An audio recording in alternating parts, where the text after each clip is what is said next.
Hey, before we dive in, don't forget to hit that subscribe button. Stories like this deserve to be shared. I never expected a text at 11:47 p.m. to change everything. It's just one night with my CEO, she wrote, casually, like we were talking about grabbing coffee. He's my secret fantasy. I stare at my phone, thumbs frozen above the screen. My heart was racing, but I tried to convince myself I understood. It was just her imagination. Only it wasn't the first time she'd sent something like this. There was a pattern, subtle but unmistakable.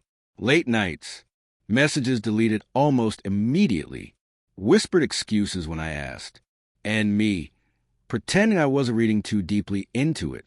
Her name was Madison. She was sharp, beautiful, the kind of person everyone wanted in a room. And somehow, she was mine, or at least, I thought she was. We'd met in an office full of fluorescent lights and the constant hum of printers. She had this habit of leaning close while laughing, just enough that I could smell her perfume, vanilla and something darker, and feel it in my chest long after she left. I convinced myself that intimacy in our world was harmless, professional, manageable. That night, I agreed. Fine, I texted back. The apartment was quiet when I arrived, the rain tapping against the windows in a soft, nervous rhythm. Madison opened the door in a silk robe that barely stayed closed, eyes flicking nervously toward me. She smiled, but it didn't reach her eyes. Something about that smile made my stomach drop, like I was stepping into a room already filled with secrets I hadn't been told. The air smelled faintly of wine and candles, but there was tension layered underneath.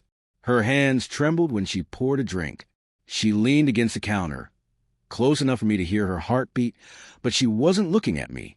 "Are you sure about this?" I asked, voice low, more to steady myself and question her. She nodded, but the moment stretched like a held breath. And then her phone buzzed on the counter. Another message from someone else. She glanced at it quickly, smiled at me, and tucked it away. That was the moment I realized I didn't fully know her. Not really. I froze, because deep down, I already sensed that tonight wouldn't be just one night. I could feel the tension in the room. As soon as the door clicked shut behind me, Madison moved toward me, but her movements felt distant, rehearsed. Her laughter, which normally made my chest tighten with warmth, now sounded brittle, like it could crack at any second. I tried to shake off the unease, telling myself it was just nerves. We sat on the couch, glasses in hand, and she tried to make conversation. But every question she answered felt clipped, every laugh slightly off. My phone buzzed. I glanced down.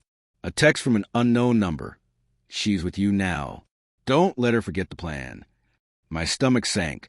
I shouldn't have seen it. I knew.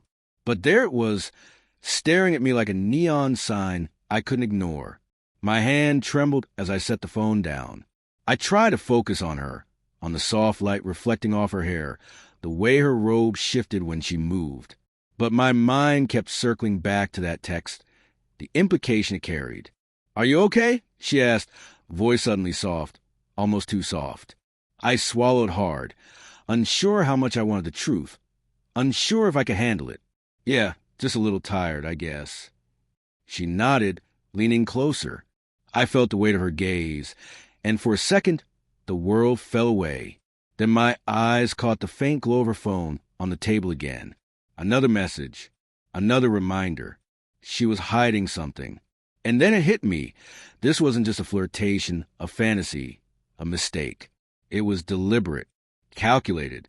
She wasn't just experimenting with desire. She was orchestrating it. My pulse hammered in my ears, every instinct screaming at me that I had been played, and played well. I wanted to confront her, to demand answers, but the words stuck in my throat. Instead, I watched her, try to memorize every detail. Every lie folded into the rhythm of her gestures.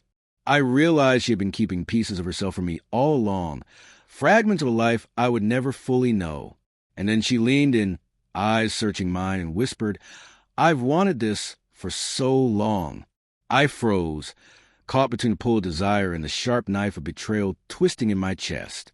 I didn't know if I was angry or heartbroken first, or maybe both, because deep down, I realized I wasn't the only one who had been fooled tonight. Her phone buzzed again, and this time, the message made my world tilt. It wasn't meant for me. The moment felt frozen, like the room itself was holding its breath. Madison's smile faltered when she noticed my gaze fixated on her phone. My hand reached for it before she could react, and the screen lit up with a single message. Make sure he's completely invested. He can't know yet. I dropped the phone as if it burned me. The silence between us was deafening. Her eyes widened, a flash of panic. But no apology came. Not words. Not remorse. Just a fragile weight of realization pressing down on both of us. I felt my chest tighten, like the air itself had turned to stone. Who is this? I whispered, voice barely audible. Her lips parted, searching for an excuse that didn't exist. She started, but I cut her off with a shake of my head. I didn't want to hear it. I didn't want the lies she could spin, the half-truths she might try to dress as honesty. The betrayal was already there, thick and undeniable. I stood abruptly, my chair scraping against the floor. The sound cracked the tension like lightning. So all of this, it wasn't me? It was a game. Her eyes glistened, but not with guilt, more like regret that the plan had been exposed. It's complicated, she murmured, almost pleadingly. I laughed, sharp and bitter, feeling the weight of heartbreak settle into my bones. Complicated? You call deceiving someone who trusted you complicated. My hands trembled, and for the first time, I felt the raw edge of real anger, the kind that burns so hot it makes you question everything you thought you knew about love. I walked toward the door, rain tapping against the window like a slow, cruel metronome. I didn't wait for her explanation. I didn't want the satisfaction of her words, the chance for her to soften the edges of what she had done. Outside, the night was cold, sharp against my skin.